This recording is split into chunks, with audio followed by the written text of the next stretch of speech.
In yesterday's video, I discussed about essay. Simple yet effective essay should be there. Language आपके simple रखना चाहिए। तो जो last का जो हमने एसे वाला सैंपल लिया था उसमें जो स्टूडेंट है कैंडिडेट है, ऑब्वियसली वो भी सिलेक्टेड थे, ये भी सिलेक्टेड है। लेकिन उनका जो था 108 मार्क्स आया था पेपर 2 में, इनका 83 मार्क्स है। तो देखो डिफरेंस क्या है, 25 मार्क्स का डिफरेंस है। ये 25 मार्क्स का डिफरेंस आपको पता चलेगा राइटिंग जो देखते हो उस राइटिंग से आपको झलकता है, दिखता है। हर कैंडिडेट ऐसा नहीं है कि 100 प्लस ही ले आ रहे हैं। बहुत सारे हैं जो 80 से नीचे आ रहे हैं, वो भी सेलेक्ट हो रहे हैं। मैं कोशिश करता हूँ कि हर टाइप के चीजों को देखने का, क्योंकि ये जरूरी नहीं है कि जो 80% लाया है वो सेलेक्ट नहीं होगा। उनका मे बी, जैसे पेपर 1 अच्छा हो गया, इंटरव्यू अच्छा हो गया। हर कंपोनेंट आपका मायने रखता है, तीनों कंपोनेंट जो मार्क्स ऐड हो रहे हैं, पेपर 1 के, पेपर 2 के और पर्सनालिटी टेस्ट, तीनों ये कंपोनेंट। इसमें मैं इनके राइटअप को डिस्कस यहाँ ज्यादा नहीं कर रहा हूँ।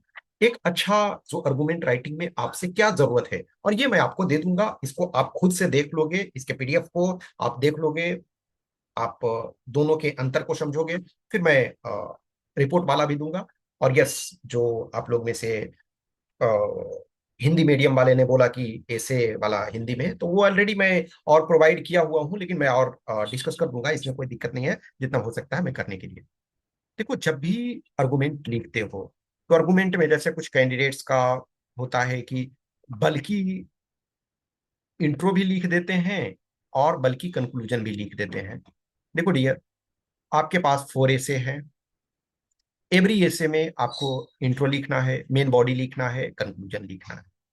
तो सेम चीजें यूपीएससी क्यों करवाएगी कि आपको आर्गुमेंट राइटिंग में भी। आर्गुमेंट राइटिंग में मेरा मानना है, और मैं अपने स्टूडेंट्स को, जो सारे स्टूडेंट्स को जब से मैं गाइड कर रहा हूं, हमेशा बोलता हूं कि आर्गुमेंट राइटिंग में इंट्रो आप चाहो तो 1 लाइन का लिख सकते हो, 2 लाइन का लिख सकते हो, लेकिन कंक्लूजन ना लिखो। इसका कारण क्या है कि जो आर्गुमेंट राइटिंग है उसका मेन पर्पज क्या है, यूपीएससी क्या चाह रही है। यूपीएससी चाह रही है कि कोई टॉपिक दिया हुआ है, उसके आप फोर में भी लिखो और अगेंस्ट में भी लिखो, इस साइड भी लिखो, उस साइड भी लिखो। लेकिन जब आप कंक्लूजन देते हो, तो कंक्लूजन का मतलब है कि आप तो कुछ ओपिनियन अपना फाइनल दे रहे हो कि ये होना चाहिए, लेकिन इसकी जरूरत नहीं है। वो आर्गुमेंट राइटिंग के लिए बोलती है।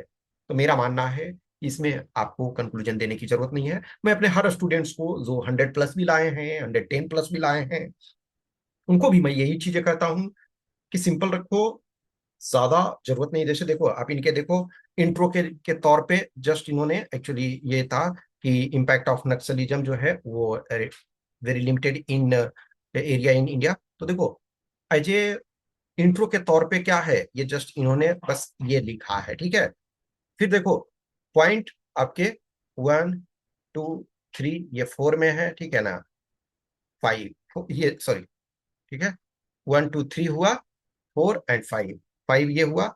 और अगेंस्ट में आर्गुमेंट अगेंस्ट, तो 1, 2, 3, 4, 5, नो कंक्लूजन, यहाँ दूसरा आपका आर्गुमेंट स्टार्ट हो जाता है।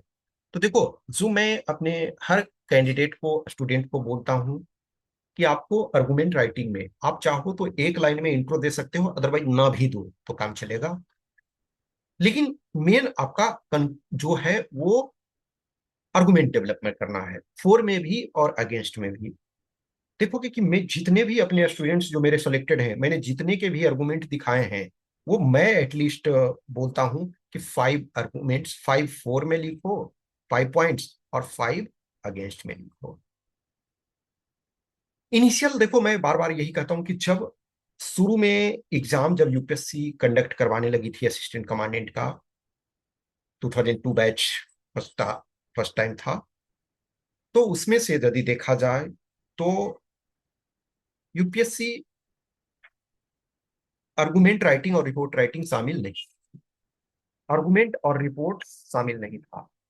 आज भी आप देखो, यूपीएससी जितने भी एग्जाम कंडक्ट करवाती है, किसी में आर्गुमेंट राइटिंग नहीं है, ठीक है। प्रेसी राइटिंग इंग्लिश वाले कंपोनेंट में ऑलमोस्ट सब में किया जा रहा है।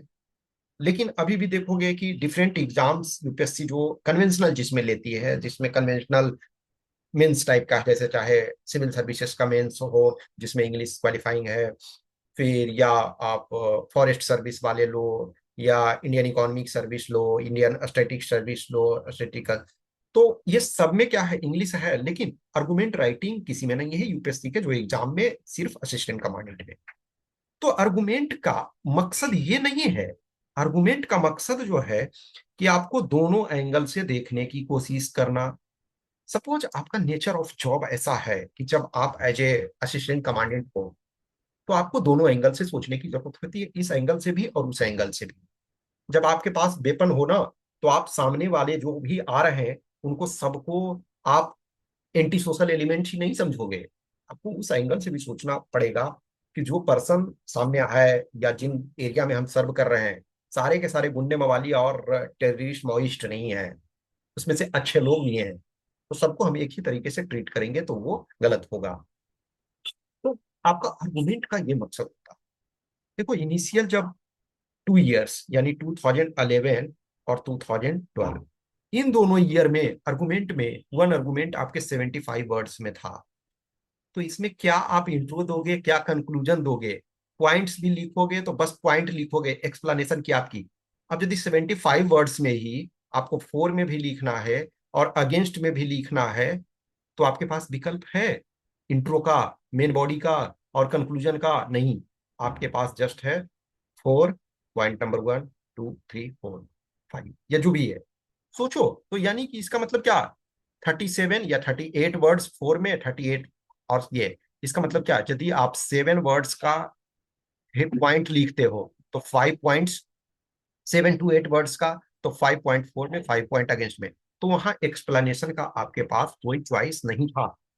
लेकिन 2013 से तो ये क्या है, 2011 एंड 12 में चला कि 75 वर्ड्स में आपको लिखना था आर्गुमेंट। लेकिन उसके बाद जो है 2013 जो है, 2013 से क्या हुआ, 300 वर्ड्स में।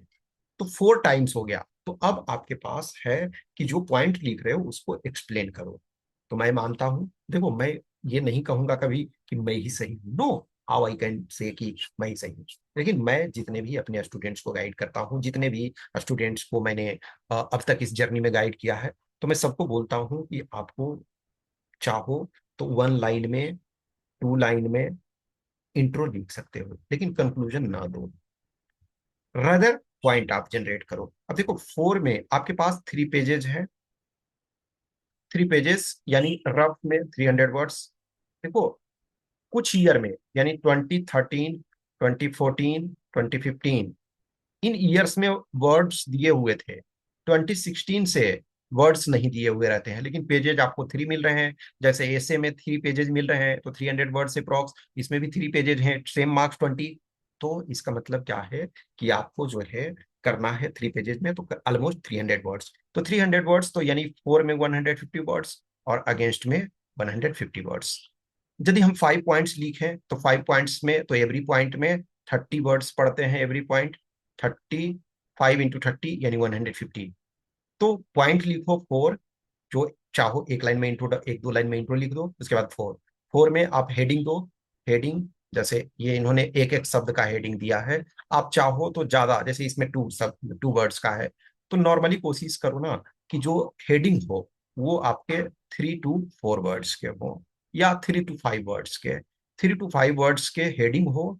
हेडिंग के बाद आप एक्सप्लेनेशन दोगे, और उसके बाद जो एग्जाम्पल है या कोई डेटा है या कोई फाइंडिंग है उसको, हर पॉइंट में आप फोर में भी सेम करो, अगेंस्ट में भी सेम करो। तो 5 पॉइंट्स, 5 पॉइंट्स में यदि आपको डेटा मिल जा रहा है, फैक्ट्स मिल जा रहे हैं, तो सबसे पहले हेडिंग लिखो 3 to 5 वर्ड्स में।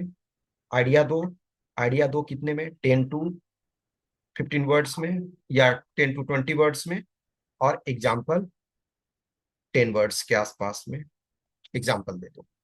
ये यदि करते हो तो आपको बहुत अच्छे मार्क्स मिलने के चांसेस होते हैं। अब जैसे कुछ कैंडिडेट्स का क्वेश्चन है कि हमें मैक्सिमम कितने मिल सकते हैं, तो देखो मैक्सिमम मिलने का तो थ्योरेटिकली 20 मिल सकते हैं, लेकिन प्रैक्टिकली सोचो। प्रैक्टिकली क्या है कि आपके 12 to 13 मार्क्स ये बहुत अच्छा माना जाता है। इन नॉर्मल है, आप 10 प्लस कुछ भी अचीव करने की कोशिश करो। देखो बहुत सारे बच्चे हैं, हमने जो अभी तक एक तरह से जिनके भी मैंने कॉपी चेक किए हैं, मेरे कुछ स्टूडेंट्स जो भी 100 प्लस वाले भी हैं, तो मैंने अभी तक जो अपने खुद से मुझे लग रहा 14 मार्क्स शायद हमने हाईएस्ट दिया है टेस्ट में। जब अब चूंकि जो यूपीएससी का जब रिजल्ट आता है या मार्क्स आता है, तो आपको एग्जैक्ट तो पता नहीं चलता है ना कि हमारे रिपोर्ट में कितने आए, आर्गुमेंट में कितने आए, या हमारे ऐसे में कितने आए। लेकिन नॉर्मली है 12 to 13 जो है वो बहुत अच्छा। तो 12, 13, 14 तभी आपका आएगा जब आप 5 पॉइंट्स कोशिश करो, एवरी पॉइंट का हेडिंग दो, हेडिंग के बाद उसके आइडिया को एक्सप्लेन करो, उसके बाद एग्जाम्पल दो। ऐसे करोगे तो आपको 12, 13 मार्क्स आएंगे। जिन भी कैंडिडेट्स के देख रहे हो कि जो 110 प्लस आ रहा है, तो ये मानो कि उनको 11, 12 मोर और लेस मिल रहे हैं। अब जैसे देखो कुछ ऐसे पर्सन हैं कि उनको ग्रामर में एडवांटेज मिल जाता है, कुछ ऐसे बच्चे हैं जो ग्रामर में 22 मार्क्स तक ले आते हैं। अब 15, ये 25 में 25 मतलब हो सकता है एक्सेप्शनल कोई कैंडिडेट लाते होंगे, लेकिन मेरे नॉलेज में तो कोई ऐसा भी बच्चा मैंने प्रॉपर गाइड नहीं किया जिन्होंने प्रॉपर कहा मेरे 25 में से 25 ही आए होंगे। तो 20 से 22 तक ग्रामर में वगैरह में आ जाते हैं। यदि किसी को ग्रामर में सपोज करो यानी 25 में से 20 आपका आ गया, तो इधर क्या है, ये आपके एडवांटेज है ना, 80% मार्क्स हो गया। अब बचते हैं 175। तो 175 में यदि कोई भी ये करके मान के चलो कि 100 ले आया, तो 100 ले आया, इसका मतलब है इधर 175 में 100 यदि ला रहे हो, तो आपको ये मानो कि 10 से 11, 12, 10 से 12 तक आपको एशे में मिल रहे हैं, 10 से 12 तक आपको आर्गुमेंट में मिल रहे हैं, 5 से 6 आपको करीब रिपोर्ट में मिल रहे हैं। उसी सेंस में आपके मार्क्स मिलते हैं। तो जो टारगेट रखो वो टारगेट रियलिस्टिक रखो। ऐसा नहीं है कि आप किसी एस्पेक्ट्स में बोलोगे कि हमारे 15 आ जाए, 16 आ जाए, नहीं दिया। आपके पास टाइम भी कॉन्स्टेंट है। यदि 18 मिनट्स आपको ऐसे के लिए मिल रहा है, तो 18 मिनट्स ही आपको आर्गुमेंट के लिए मिल रहा है। तो उस 18 मिनट्स में 5 आपको फोर में सोचना है, 5 आपको अगेंस्ट में सोचना है, फिर उसके बाद उसको लिखना है, उसके बाद उसको आइडिया प्रेजेंट करना है, उसके बाद उसको डेटा फाइंडिंग्स प्रेजेंट करना है। तो इट टेक्स टाइम, और इतने आपके समय नहीं होते। एक और चीज है, हैंड राइटिंग भी देखो मायने रखता है। हैंड राइटिंग आप देखो, यदि इनका हमने 108 मार्क्स वाला टॉपिक दिखाया और इनके दोनों सेलेक्टेड हैं, ठीक है, इनफैक्ट देखा जाए तो इनका अच्छा रैंक है, ठीक है, इनका बेटर रैंक है उस कैंडिडेट से जिनके 198, क्योंकि किसी एक कंपोनेंट में मायने नहीं रखता है ना, हर तीनों कंपोनेंट का कंबाइंड जो है, कंबाइंड एफर्ट जो है वो मायने रखता है।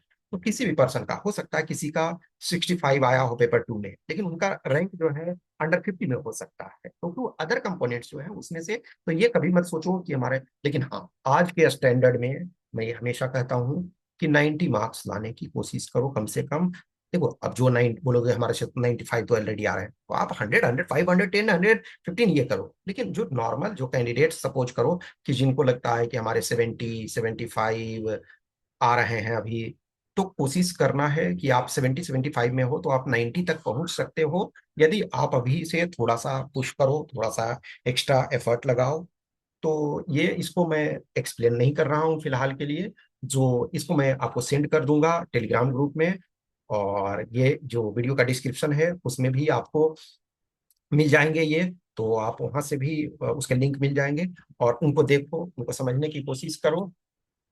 और जो आप टारगेट आपका रियलिस्टिक रखो, रियलिस्टिक रखो कि विद इन टाइम में भी हमारा कंप्लीट हो जाए, टाइम में कंप्लीट हो और एटलीस्ट एवरेज प्लस हो, ठीक है, रेदर देन कि किसी टॉपिक को हम एक्स्ट्रा पुश करें और कोई छोड़ दे, वैसा करने की कोशिश नहीं करो। कोशिश करो कि 200 जो है आपके मार्क्स, वो 200 के सोल्व कर दो। यदि पूरे 200 का सोल्व करते हो और क्वांटिटी क्वालिटी जो है एवरेज प्लस है, एवरेज प्लस मानिए चलो एवरेज, तो 90 प्लस आपको आराम से आ जाता है। देखो मैं ये रैंडम नहीं कर रहा हूँ, देखो एक वो वक्त था 2018 तक, 23, ये सॉरी 2012, 13, 14, 15, 16, यानी 2018 तक का देखो, तो बहुत सारे कैंडिडेट्स के 60, 70 जो है, 70 ये रेंज में मेजोरिटी कैंडिडेट्स होते थे, मेजोरिटी ऑफ कैंडिडेट्स, मतलब टॉपर को छोड़ दिया जाए और कुछ लिमिटेड कैंडिडेट्स को, तो 60-70 में बहुत सारे रेंज में होते थे। आज की डेट में क्या है, मेजोरिटी जो रेंज हो गया है 80-90, या आपके जो सिलेक्टेड वाले हैं तो वो 80-90 वाले रेंज में, तो यानी 60-70 से 80-90 हो गया, तो 20 मार्क्स को ऊपर है। तो अभी आज के स्टैंडर्ड में 60-65-70 उसको अच्छे ना मानो, उसके लिए आपको दूसरे सेक्टर में बहुत दबाव पड़ेगा। और इंटरव्यू वगैरह देख रहे हो कि बहुत जो एक तरह से रिस्क ऑफ, बहुत रिस्क है। मैं बहुत सारे कैंडिडेट्स को देखा हूँ कि जो बहुत सारे लगता था कि नहीं इनके 115 प्लस आने चाहिए, उनके 95 आ गए। कुछ ऐसे कैंडिडेट्स जिनको लगता था 95-98 आएगा, उनके 118 आ गए हैं। ऐसे भी कैंडिडेट्स हैं, मतलब 118, 117, 116, 115, तो ऐसे भी चेंजेस। तो इंटरव्यू में बहुत ज्यादा सो गेम ऑफ चांस टाइप का हो जाता है कि उस पार्टिकुलर टाइम में आपके जो इंटरव्यूअर हैं किस ढंग से चीजों को समझ पा रहे हैं, किस ढंग से चीजों को आपके जो जवाब है उसको ले रहे हैं, उसमें से काफी ड्रास्टिक चेंज होता है, आप ये ऑलरेडी देख चुके हो।